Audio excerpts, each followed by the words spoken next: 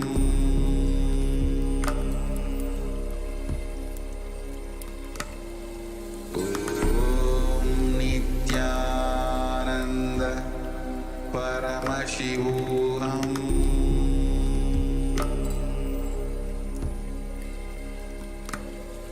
Om Nityananda Paramashivoham.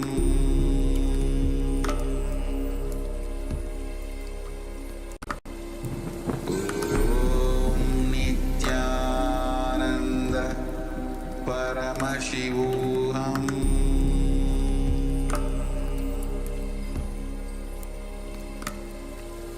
Om Nityananda Paramashivoham.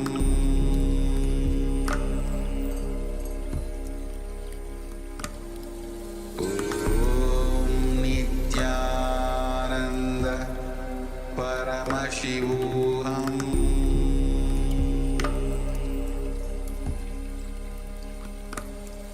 Om Nityananda Paramashivoham.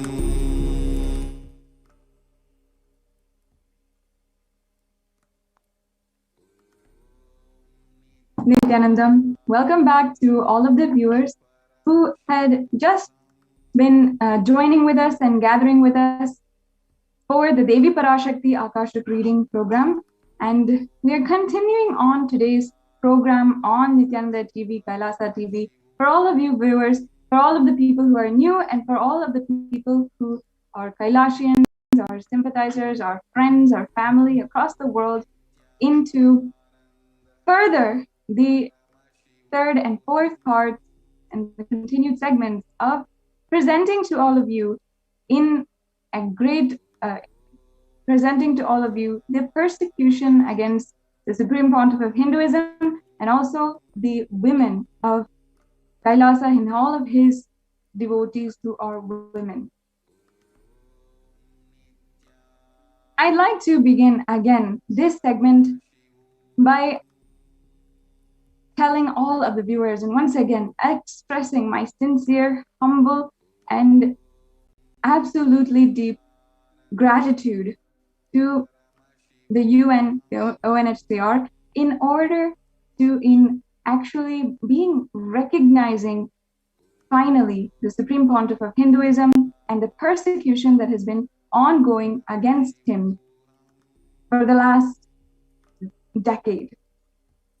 And I sincerely, after having witnessed so much and having been victim to so much and having seen the Supreme Pontiff of Hinduism, felt so much of uncontrollable pain for him having to go through so much and sacrifice so much just for all of us.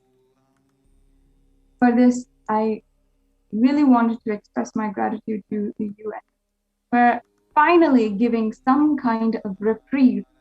And I'd like to start today's segment for the continued presentation on the persecution by saying that, again, I'm one very blessed being who is able to stand and voice what happened to me and what Swamiji has done for me. I'm able to be alive in front of you today. I am extremely blessed to be alive, extremely blissful and happy, living the life that I want to in so many different ways, just because of Swamiji, and not only because of his sacrifices, but out of his deep love and compassion and absolutely unconditional compassion, which so many people cannot even fathom in the world. And ultimately that becomes the reason why they justify their criminal acts against him, their abuse and their hatred, because they simply cannot cognize, they simply cannot understand why and how there can be such a being who is so compassionate. Today, I'd like to emphasize to all of the viewers I'm speaking to you directly, deeply pleading for each and every one of you to listen to my story, because I'm not the only voice. Over the past few days, you might have seen so many different women, children who have come on this show. And I'd like to speak on behalf of them as well and say that we are not the only voices. There's so many voices who are crying in deafening loudness, in deafening volume, and whose pain is just absolutely inconsolable, but they're absolutely neglected and made invisible, dehumanized by society and by anti-Hindu militant terrorist forces. Today, I'd like to tell my story as a way for each and every one of these voices to find a voice. If you are out there right now and you have been through what I have been through under the hands of the anti-Hindu militant forces, I want to tell that you are not alone. You are not the only one going through what you have been through. And the Supreme Pontiff of Hinduism has always been extremely compassionate to provide an ecosystem for you to recover from your pain, to recover from all the trauma that we have undergone. And he has healed me and so many others of trauma, pain, of going through what we have been through, taken the responsibility to make us flower into our utmost peak potential. You are out there, you have been attacked, you have been silenced by the anti-Hindu militant forces. I want to speak to you today and tell you that you are not alone. Please hear my story. Please understand that you are not alone in what you've been through. I have been through the pain, and I would like to tell all of you the truth about what the anti-Hindu militant forces are doing against Kailasa and the Supreme Pontiff of Hinduism. What I'd like to begin telling today is beginning from 2005, my whole family went to meet Swamiji when I was just around 7, 8 years old, and I had met Swamiji in a very beautiful cosmic intervention in my life when I was just 7 years old. And at that time, Swamiji initiated me as his disciple and initiated me as a Rudra Kanya. After that, in a whirlwind of beautiful 2 and almost 4 years, a beautiful ecosystem was created in Seattle, Washington, United States. I would like to tell all the viewers that it's really not a joke to take an ecosystem, a Hindu ecosystem, Hindu culture, heritage, tradition, which has almost been entirely lost, from one place and put it in an entirely different place and revive it to its utmost potential and revive it to the best of what it can be and help so many people. Let it help so many people. So the Supreme Pontiff of Hinduism in 2005, beginning in 2003, and in 2000, every single year, twice a year, he would travel city to city. And you can see here the inauguration of the Vedic temple of Los Angeles, I can say, which is today the Nityaneshwara Hindu temple in Los Angeles, Kailasa in Los Angeles, one of the headquarters for the whole Western world. This was the inauguration in 2007. And we can see how the Supreme Pontiff of Hinduism is here and not being welcomed to inaugurate the temple. At this time, in the beginning of the mission, the Supreme Pontiff of Hinduism had worked to enrich life by life every single being that he came across, who approached him, who requested him, not even requested, whom he even met in different places. He started this all in 2003, coming absolutely alone to the United States and started enriching one by one, traveling city to city. And by 2007 here, and of course in 2005, we had the inauguration of the ashram or adinam, a living complex and a living temple complex in Los Angeles. And just a few years later, the temple was able to maximize. You can see how huge the temple is. And of course, today it is absolutely incomparable to this scene, and how the Supreme Pontiff of Hinduism is himself inaugurating the deities, doing the rituals, and not only in Los Angeles, but also in so many different cities, in Los Angeles, San Jose, in Houston, in Phoenix, Arizona, in Seattle, Washington, in hundreds of cities. He traveled day in and day out in order to enrich people and build these ecosystems. And once again, I'm saying that it is not a joke to take a tradition which is dying in one place and take that and bring it to another place and start reviving where the people need it, where the people are ready for it, and where it is alive and allowed to thrive.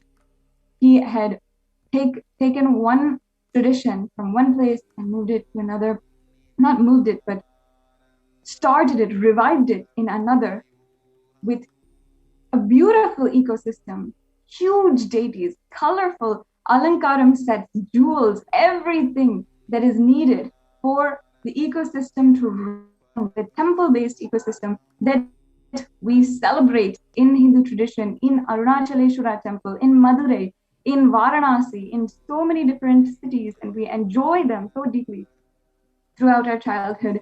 And we so deeply covet these sacred sentiments. The Supreme Pontiff of Hinduism took them from one place and he brought them to another. And here you can see the Supreme Pontiff of Hinduism conducting the Trividya Homa from in St. Louis, Washington, which is another place where, St. Louis, Missouri, which is another place where the Supreme Pontiff of Hinduism had carved the deities, carved the deities in India, shipped it from India to the United States, had it travel to city, and then inaugurate and consecrate those deities.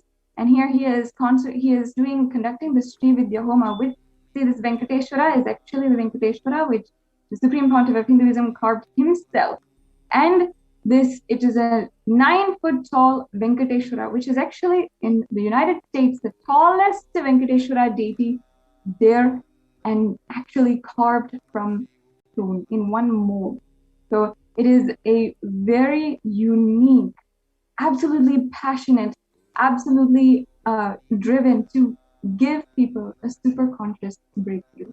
And not only this, establishing the Hindu ecosystems, you can see how many people are there. You can see how Swamiji has trained the acharyas, the pujacharyas, how they should dress, how they should be conducting the rituals, everything. He has trained, he had literally poured his heart into, and in a completely different environment, in a place which is not supporting Hindus at all. But somehow he enriched one by one all of the Hindus who are there to create these beautiful ecosystems. And not only the temple ecosystems, but traveling city to city and giving discourses on beautiful sacred Hindu scriptures. The Bhagavad Gita, Shiva Sutras, Yoga Sutras, from 2005, 6, 7, 8, 9, the Supreme Pontiff of Hinduism traveled city to city giving these discourses. And we have footage of that as well, on how he has traveled, he's given these beautiful discourses on in city to city. After he would speak these eloquent truths that literally would have the power to awaken the divine in you in that very second. He would give darshan. to each and every individual. The Supreme Pontiff of Hinduism would listen to each and every query, blessing, request, boon that the people wanted, and he would take care that they were fulfilled. And like this, one by one, 37 temples across the globe had been established by the Supreme Pontiff of Hinduism. 37 Hindu ecosystems with deities carved by him, shipped from India, with all of the paraphernalia, the Vedic paraphernalia established by him and revived by the Supreme Pontiff of Hinduism. And after that, with thousands of centers and so many different places, the satsang centers, the Supreme Pontiff of Hinduism had literally been able to establish beautiful ecosystems. And in one of these ecosystems is where I grew up. I grew up in Seattle, Washington, in the United States, and I was so blessed to have met and had the darshan of the Supreme Pontiff of Hinduism when I was 7 years old, along with my family. And my family being from a Hindu background, a Brahmin Hindu background, we immediately were so in love with how the Supreme Pontiff of Hinduism had given so much time, effort, his mission, his determination, his passion to revive the sacred Hindu scriptures and to revive these Hindu ecosystems, revive the Adi Shaivite minority community, Kailasa, across the world. And I have a few pictures that I'd like to share of myself and my family participating and volunteering in the beautiful Kailasa in Seattle, the Supreme Pontiff of Hinduism had revived. I'd like to share a few details about Kailasa in Seattle. Kailasa in Seattle is the Paschima Chidambaram temple, meaning the Western Chidambaram temple. It houses is the sacred shrine for Nataraja, the deity of Nataraja, who was a single mold, beautiful, 10 feet tall, golden Panchaloka deity that was carved and by the Supreme Pontiff of Hinduism and still stands and dances today in Seattle, Washington, in the temple there. And Lord Nataraja, the very ecstatic, beautiful, blissful form of Paramashiva himself, was the first deity that I connected to when I was a child. When I was 10 years old, this temple we as a community, led by the Supreme Pontiff of Hinduism, had worked together to establish and revive this beautiful ecosystem. And my father was then ordained, and my father was then trained by the Supreme Pontiff of Hinduism as the main Pujacharya, or the main priest of the temple. And after that, my mother was also the Annadhata, meaning the in charge, the responsible leader for the food services, the temple prasadams, the offerings, everything related to the kitchen of the temple. And my brother also, out of his own decision, he wanted to go and study in the Nityananda Gurukul in Adi Kailasa Sarvajna Peetham. So my whole family became so involved in this beautiful ecosystem, and our lives were so enriched by the Supreme Pontiff of Hinduism, this Kailasa which he created. The Supreme Pontiff of Hinduism, through his books, discourses, videos, the revival of the temple rituals, and through the revival of the sacred art, in all of these ways, enriched my life and my childhood, so that I, as a child, could just literally surround myself in these beautiful sacred sentiments, inside and out, and live it, soak in it from a very young age. And at that age itself, the Supreme Pontiff of Hinduism had initiated me into as a Rudra Kanya, a temple, a dancer, a leader, a woman leader in the Kailasa ecosystem. These Rudrakanyas are an ancient lineage or an ancient sampradaya, which were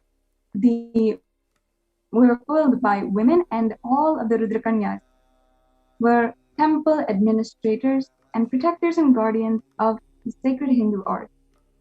So everything which the temple ecosystem and everything that had to do with the art and every single 64 of kalas, all of the art were under the Rudrakanyas. So the Supreme Pontiff of Hinduism, even at that time, had initiated me as a Rudrakanya, initiated me and empowered me to be a Rudrakanya and live as a leader in the whole of Kailasa and work towards this revival of Sanatana Hindu Dharma that he is doing. Be a leader and empower myself and others with the sacred Hindu sentiments that the Supreme Pontiff of Hinduism is reviving from Sanatana Hindu Dharma. So this was the beautiful childhood that I was surrounded by, I was living inside. Now that I have explained, hopefully all of you have understood how the Supreme Pontiff of Hinduism had gone city to city, established the whole USA Sangha, a Kailasa in the United States, where so many thousands of people, so many thousands of centers, 37 cities, so many different cities, people, so many thousands of people were literally changing their very lifestyle and starting to live a beautiful lifestyle of Kailasa. And all of this is what had happened in just a few years, just a matter of a few years. At this time, the Supreme Pontiff of Hinduism, also in India and so many different places, had actively been enriching with so many, in the same way, with so many different people, and also the at least hundreds of thousands of people would flock to his discourses in India. And in India, he was attracting the nationwide attention. And of course, all over the world, the international attention to see and for the revival of Kailasa, which he was working towards. And at this time, with so much of activity, with successful creation of ecosystems all over the world, and 1 billion people enriched and personally touched, transformed by the Supreme Pontiff of Hinduism, he had been actually targeted by the anti-Hindu militant forces. Now, there's so many different examples that I would like to take when we talk about the anti-Hindu militant terrorist forces, because perhaps Hindus have not done a good enough, responsible enough job in telling our story. And let me take a few examples to explain the existence and what the Hindu militant forces are like. For example, in Africa, the terrorist group had kidnapped children and had trained them, brainwashed them, manipulated them as child soldiers, and then made these poor, vulnerable children feel as though they needed to go and fight their own people, kill their own family members, and rape their own sisters. In the Rwandan genocide, in the Cambodian genocide, in the Yazidi genocide that is ongoing right now, in even the Jewish Holocaust. Rape and child abuse was used as a weapon of war. It was used in order to weaken and absolutely demobilize, destabilize an entire civilization. And in the same way, the anti-Hindu forces had done against Hindus.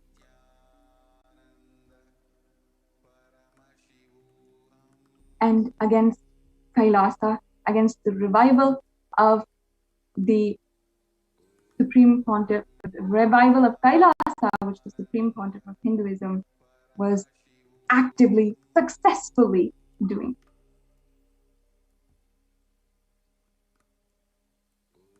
And again, I would like to say this because I am victim and witness to what happened. And after so much trauma, pain, and after that, desperation to understand why what was happening, and why so many of us are victims. I wanted to understand why. And that is why I myself went to the point of seeing where all this happened in the Cambodian genocide and the Yazidi genocide that's happening right now, in the Rwandan genocide in Africa.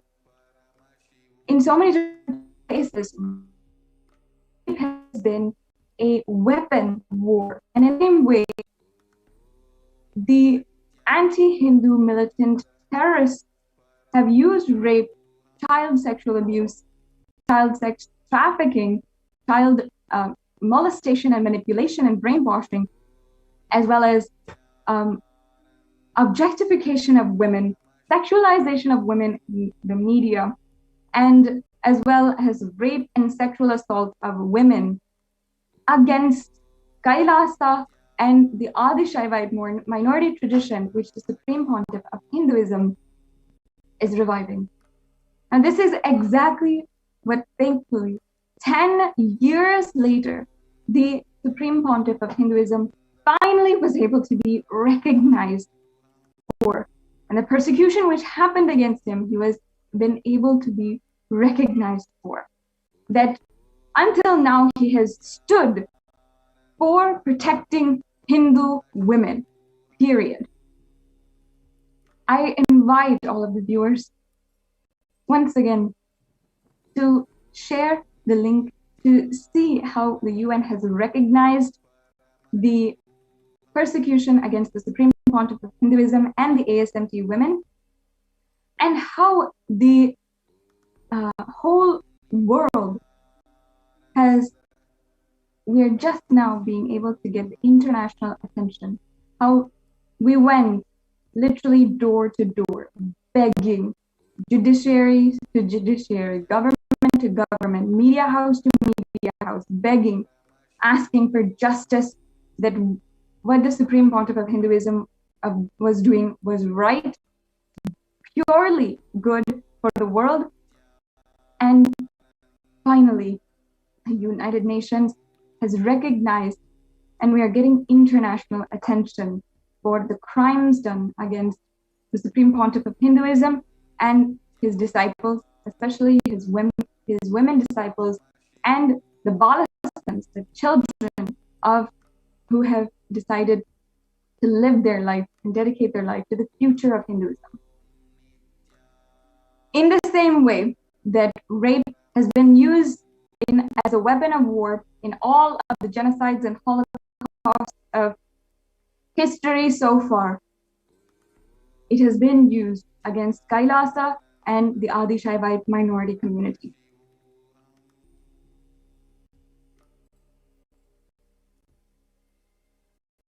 And I'd like to now explain to all of the viewers how that exactly happened and what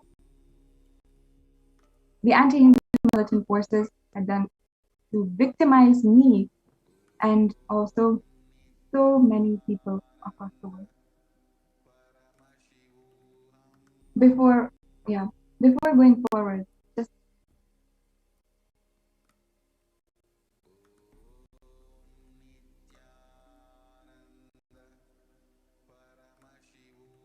wanted to show once again to all of the viewers, this is the ecosystem that I was able to be brought up in. There's the Nataraja deity that I am still so in love with, that have literally, because Swamiji has done so much of hard work, blood, sweat, and poured his energy into. He had put this ecosystem just made this ecosystem available for me, surrounded me by this ecosystem, and helped me grow. My whole family, as you can see, all the pictures, my whole family was involved, and even the main Pujacharya, who is sitting in the front and leading all of us, is my father. My mother is also seated there as well, doing the Guru Puja. These are all my cherished childhood memories of doing Guru Puja, sitting in the sacred space of this temple and sitting with deep sacred sentiments towards my Guru. From a young age, of course, with the help of my parents, with the teachings, guidance of my parents as well, I was taught that the Guru is God.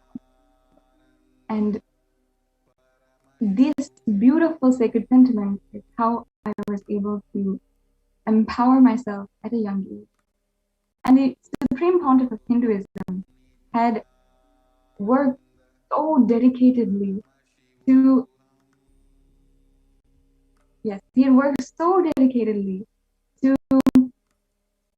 enrich lives one by one. Now you're seeing the photos.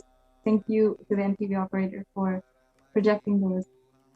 Now you're seeing the photos of the Supreme Pontiff of Hinduism. Here he is with the Francois, the St. Louis governor. So he was the governor of St. Louis, and he was in this. The governor of St. Louis had awarded the Supreme Pontiff of Hinduism a certificate of recognition, and like this, across the United States, in so many different cities, the Supreme Pontiff of Hinduism was awarded, recognized, and even the scientific community, which you can see here, are recognizing, inviting him to be able to further their scientific experiments and their scientific discoveries. And here you can see the congregation of leaders. Actually, this is a Kumbh Mela held in the United States. And the Supreme Pontiff of Hinduism is the only leader who has revived the Kumbh Mela in the United States. And year by year, himself conducting the Kumbh Mela with all of the sacred rituals and all of the dedication to revive the celebratory sacred sentiments of the Kumbh Mela. And he revived this culture in Los Angeles, in Ohio, in St. Louis, in so many different cities, as you can see here. In this video, which is also available on YouTube, which you can go and see, the Supreme Pontiff of Hinduism had invited all of the a congregation of Hindu leaders to come and be seated and be invited to a platform where they could discuss revival of Kailasa in the United States.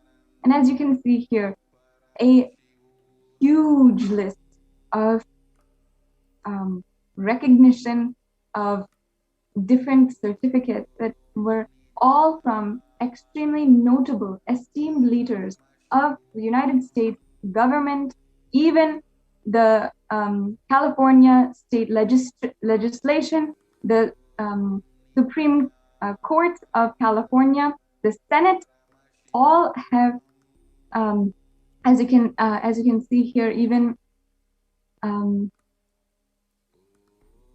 even the Senate of California, the California state legislation, the different cities in California, including Artesia, had all have been given the keys to the city. All the keys to the city were given or gifted and presented to the Supreme Pontiff of Hinduism in appreciation of the amount of work that he did. Not only that, not only in the US, but also in Canada, for the work that the Supreme Pontiff of Hinduism did in 2016, the Premier of Canada had recognized and given a letter of recognition for the amount of work that had gone into the Annadan, serving hundreds of thousands of people every single day, free food, free medical camps, free healing services, everything, absolutely free of cost. And here you can see all of the different recognitions by extremely notable people. The California state legislation, the Assembly of California, the County of Los Angeles, all these people recognized the work the Supreme Pontiff of Hinduism did. So as you can see here, the Premier of British Columbia had given the keys to the city to the Supreme Pontiff of Hinduism on a tour. And during one of the Supreme Pontiff of Hinduism's tour, the Premier of British Columbia had been an honored guest in the tour, and then presented the keys of the city to the Supreme Pontiff of Hinduism. So like this, more than 40 awards, recognition, is what the Supreme Pontiff of Hinduism had worked and earned through his hard work, dedication, absolute, unconditional love for the whole of humanity.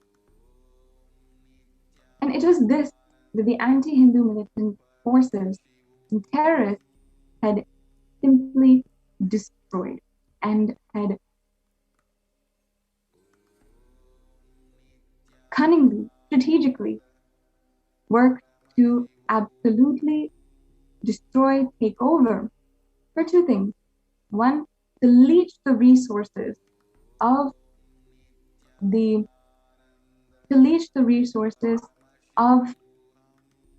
the whole Sangha that the Supreme Pontiff of Hinduism worked so hard for, and to leech those resources and use it for their own criminal activities, and also for the Supreme Pontiff of Hinduism to ultimately not be able to stop his mission, to eliminate him entirely, arrest, or to assassinate him and dispose of him completely.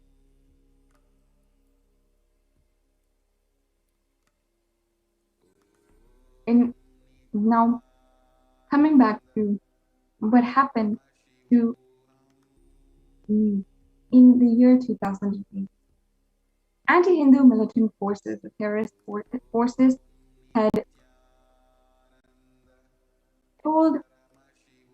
had targeted me in order to use me as a pawn in their conspiracy against the Supreme Pontiff of Hinduism. And in the next few minutes, I'd like to share with each and every one of you about how this happened. I'd like for each and every one of you to, if you can, comment down below. And I'd love to have a conversation with each and every one of you about what is the crisis at hand.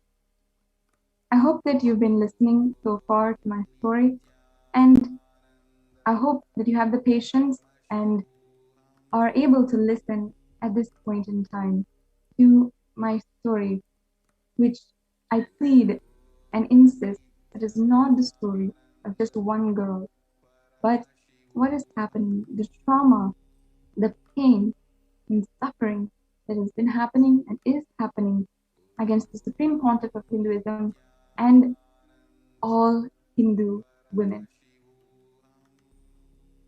I would like to rejoin each and every one of you. Please stay tuned. We'll be with you right back after a very quick break. Thank you so much.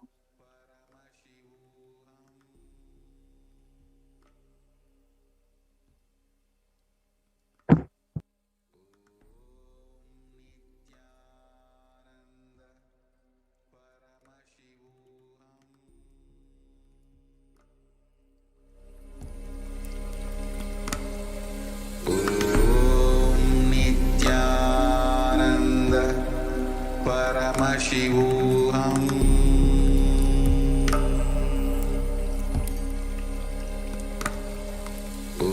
ॐ नित्यानन्द परमशिवोऽहम्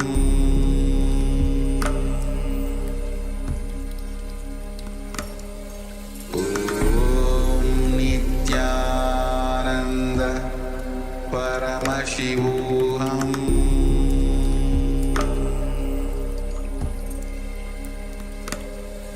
ॐ नित्यानन्द परमशिवोऽहम्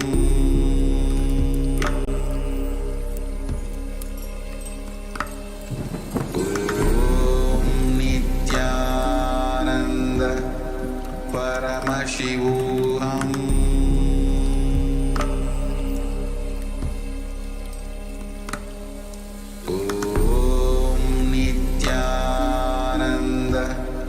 परमशिवोऽहम्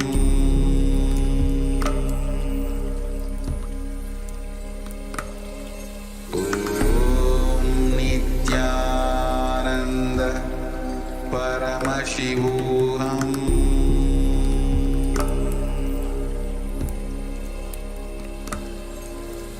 ॐ नित्यानन्द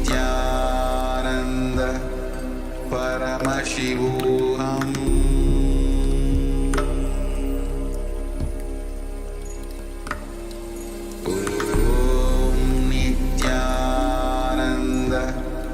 परमशिवोऽहम्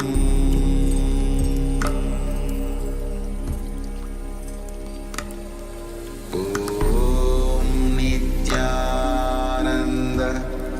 परमशिवोऽहम्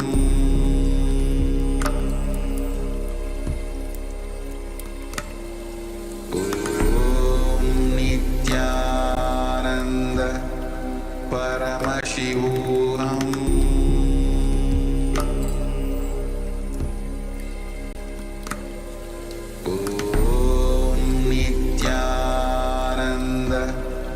परमशिवोऽहम्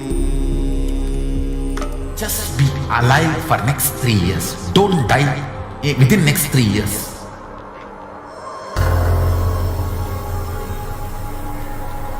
Just don't die within next 3 years.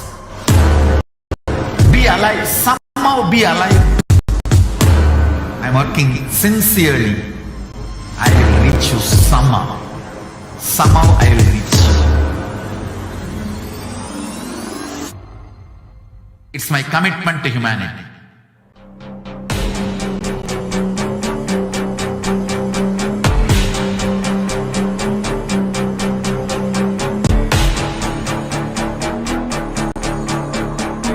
Just don't die within the next 3 years. I will reach you wherever you are, whichever corner of the world you may be. I will reach you with enlightenment. You manifesting the space, state, powers, being, Paramashiva. It is possible, and it is possible for you.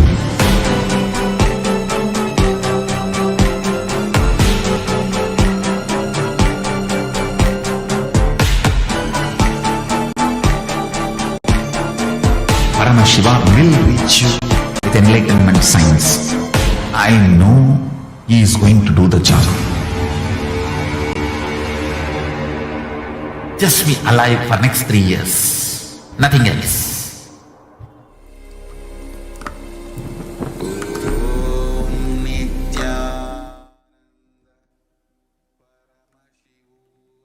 Nityanandam, welcome back to all of the viewers. Thank you so much once again. I really am humbly thanking each and every one of you for listening in to this broadcast at the moment, for allowing me to take your time and express my deepest humble feelings and allowing me to express my story.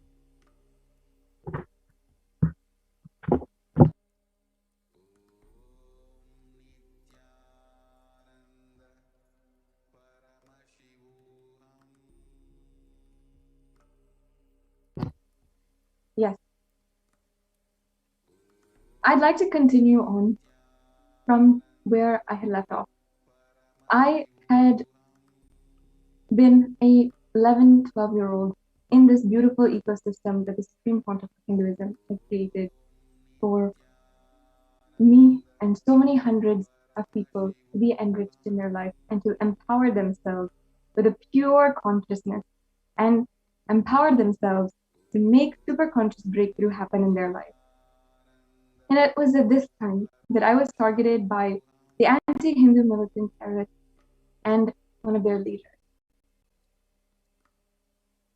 The anti-Hindu militant terrorists infiltrate into Hindu sanghas, Hindu communities, the Adi Shaivite minority tradition, into Hindu households even, and they literally do whatever they can to take over and use their resources to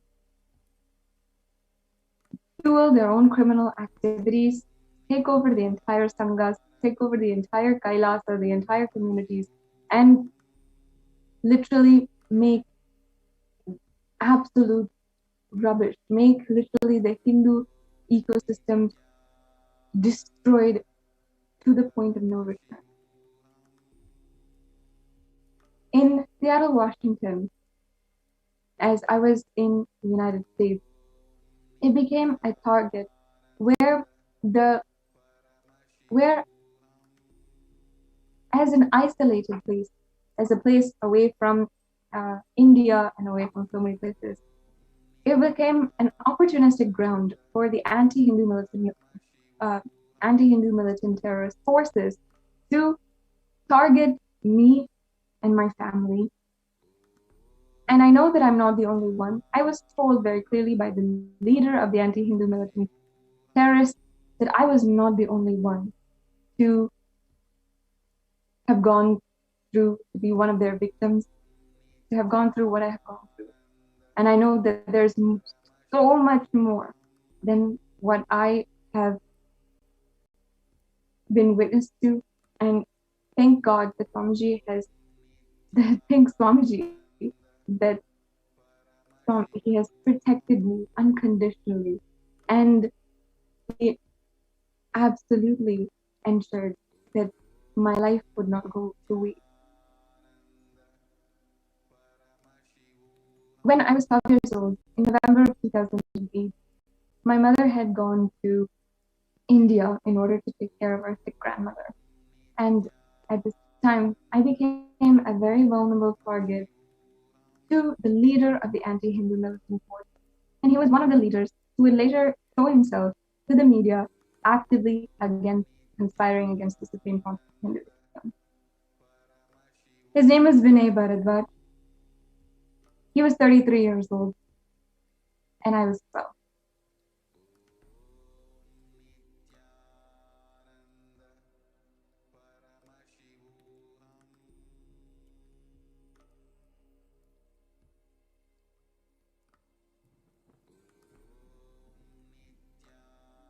To show you how much dedication, how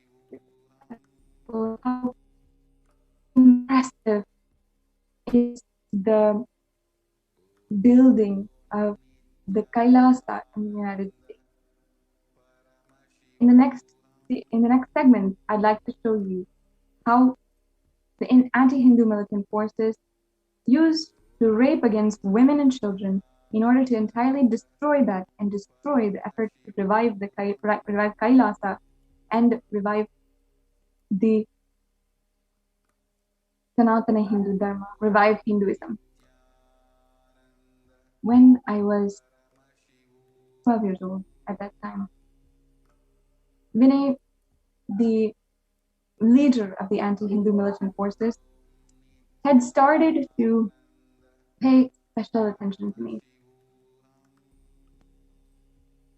He started to, I can say, he started to pay special attention to me. And in the whole temple, I was the one who was the daughter of the priest. I was the one who was the daughter of the Annadata.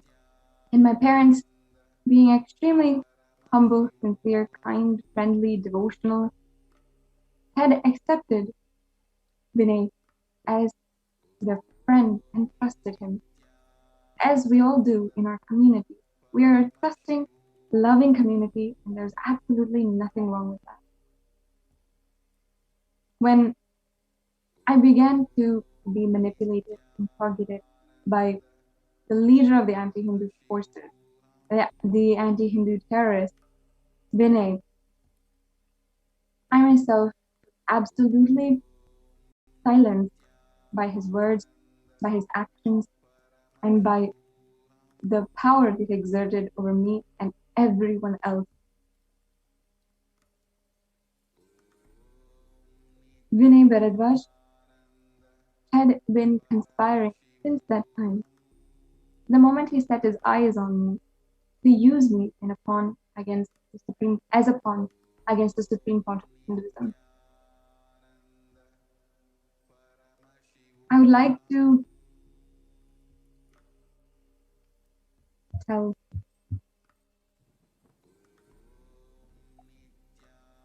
all of the viewers that it makes me extremely vulnerable, and I'm very sorry. I'd like to give a trigger warning to all of you viewers that what I'm about to say is extremely traumatic for myself and perhaps for some of you if you are a child abuse survivor, if you are a sexual abuse survivor.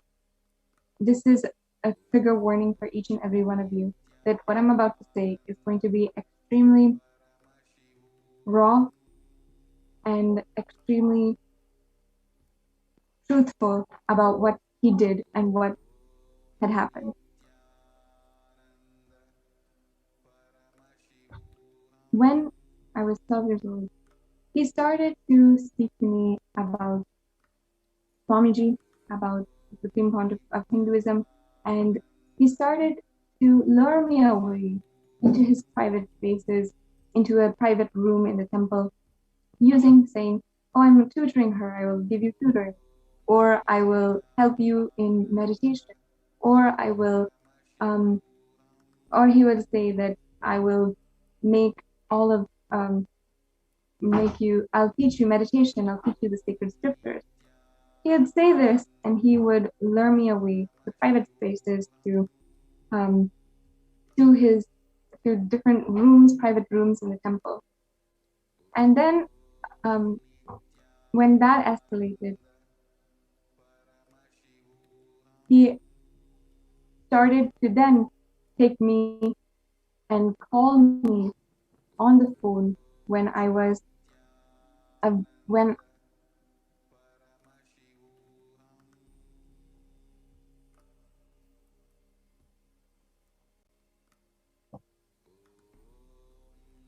sorry, it is very difficult for me to express this in words.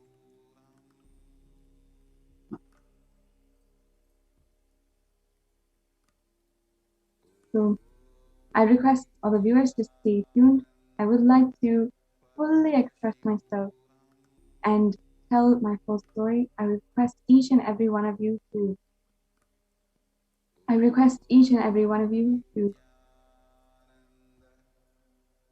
stay tuned, and please, if you could, give your time to listen to my story. Thank you so much. We'll be right back with you after a short break.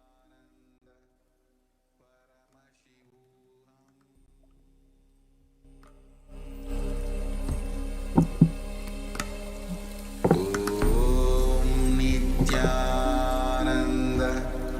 Paramashivoham